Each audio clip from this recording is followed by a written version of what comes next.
10h-11h, le grand rendez-vous Europe 1. Avec les Échos et CNews. Cécile Cornudet, Yohann Usaï, Hélène Jouan. En tant qu'ancien ministre de l'Intérieur, comment vous avez vu tout ça ?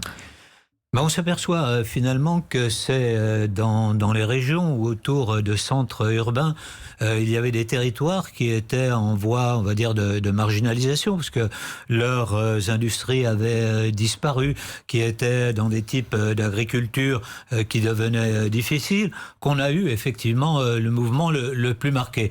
Dans ma ville, par exemple, ce mouvement était beaucoup moins marqué, peut-être parce que la dynamique de la métropole de Lyon s'étend à un territoire plus important et donc on n'a pas exactement les mêmes difficultés. Et la polémique sur les violences policières, je ne sais pas si vous reprenez ce terme ou pas, comment vous l'avez ressenti ?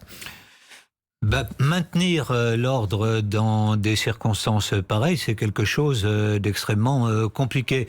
Et donc, moi, je ne veux pas porter de jugement. C'est vrai que il y a eu des cas où l'on voyait bien qu'il y avait eu un usage disproportionné de la force, mais ça, l'IGPN fait des enquêtes et l'IGPN le dira. Alors justement, Christophe Castaner nie l'existence de violences policières, mais l'IGPN, qui est l'inspection générale de la police nationale, la directrice de l'IGPN, dit qu'il faudra s'interroger sur l'usage des LBD, les lanceurs de balles de défense dont on a beaucoup parlé. Selon vous, est-ce qu'il faut les interdire, ces lanceurs de balles de défense ? Alors, il est clair que, par exemple, vous avez un certain nombre de fédérations de médecins qui sont interrogés sur leur usage.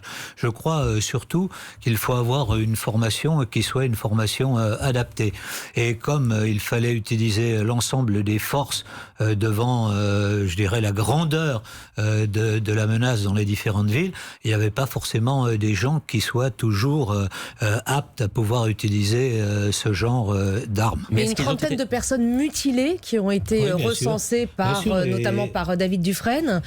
Ça pose quand même un problème aujourd'hui. Ça pose effectivement un problème sur notre technique de maintien de l'ordre. Vous savez, c'est pas évidemment une science parfaite. Et moi, je peux vous dire que lorsque nous avions fait l'opération de Notre-Dame-des-Landes, j'avais peur tous les jours qu'il y ait quelqu'un qui se fasse tuer ou grièvement blessé par les opérations de reconquête de Notre-Dame-des-Landes. Et ces blessés sont uniquement dus, selon vous, à une mauvaise formation de ceux qui les utilisent ? Cette arme est une arme dangereuse si effectivement on s'en sert sans avoir de formation. Il est clair qu'à bout portant, par exemple, ce qui a pu être le cas, c'est une arme qui peut faire des blessures terribles, on l'a vu. Donc effectivement, il faut un usage qui soit un usage adapté.